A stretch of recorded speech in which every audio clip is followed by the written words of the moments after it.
रूस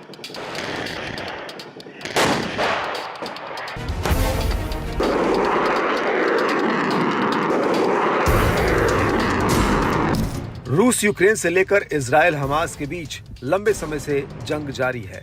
कुछ लोग इन युद्धों का समर्थन कर रहे हैं, लेकिन अधिकांश चाहते हैं कि अब ये युद्ध खत्म हो जाने चाहिए और शांतिपूर्ण ढंग से इनका हल निकालना चाहिए।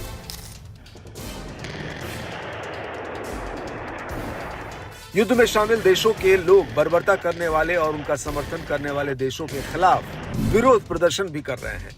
इसका ताजा उदाहरण है अमेरिका के विश्वविद्यालयों में जारी विरोध प्रदर्शन।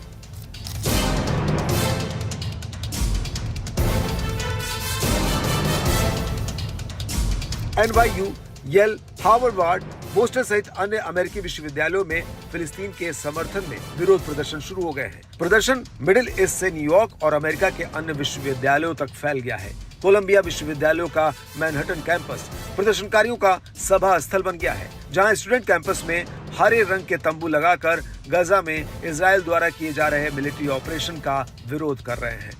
प्रदर्शन को देखते हुए कोलंबिया यूनिवर्सिटी के प्रेसिडेंट नेमत मिनोचे शफीक ने फिलिस्तीन समर्थक प्रदर्शनकारियों के लिए कैंपस में पुलिस बुला ली, जहां से 100 से अधिक छात्रों को गिरफ्तार किया गया।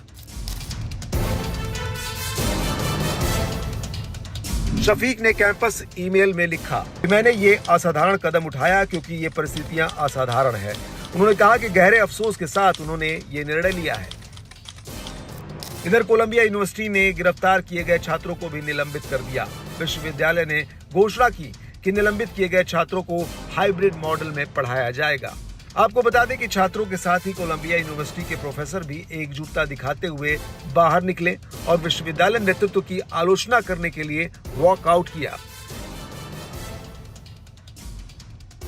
छात्र हमास द्वारा किए गए हमले के जवाब में गाजा में इजराइल रक्षा बलों यानी IDF द्वारा किए जा रहे सैन्य हमलों का विरोध कर रहे हैं। फिलिस्तीन समर्थन कोलंबिया छात्र समूहों के एक गठबंधन ने इंस्टाग्राम पर शेयर किए गए एक बयान में लिखा कि हम मांग करते हैं कि गजा में फिलिस्तीनियों के सामूहिक नरसंहार के खिलाफ हमारी आवाज सुनी जाए। उन्होंने कहा कि हमारा विश्वविद्यालय भी हिंसा में शामिल है और यही वजह है कि हम विरोध कर रहे हैं। प्रदर्शनकारी विश्वविद्यालयों से गाजा में युद्ध विराम का समर्थन करने और इजराइल से संबंध रखने वाली कंपनियों को अलग करने का भी आह्वान किया है। हालांकि विरोध करने वाले प्रदर्शनकारियों के खिलाफ यहूदी विरोधी होने के आरोप लगाए जा रहे हैं। इस पर कोलंबिया में विरोध प्रदर्शन का आयोजन करने वाले छात्र गठबंधन ने यहूदी विरोधी आरोपों को खारिज कर दिया है और इंस्टाग्राम पोस्ट में कहा, हम नफरत या कट्टरता के किसी भी स्वरूप को दृढ़ता से अस्वीकार करते हैं और उन गैर छात्रों के खिलाफ सतर्क हैं जो छात्रों द्वारा बनाई जा रही एकजुटता को बाधित करने का प्रयास कर रहे हैं। इसके अलावा इन युद्धों में अमेरिका की संलिप्तता को लेकर भी लोगों में नाराजगी है।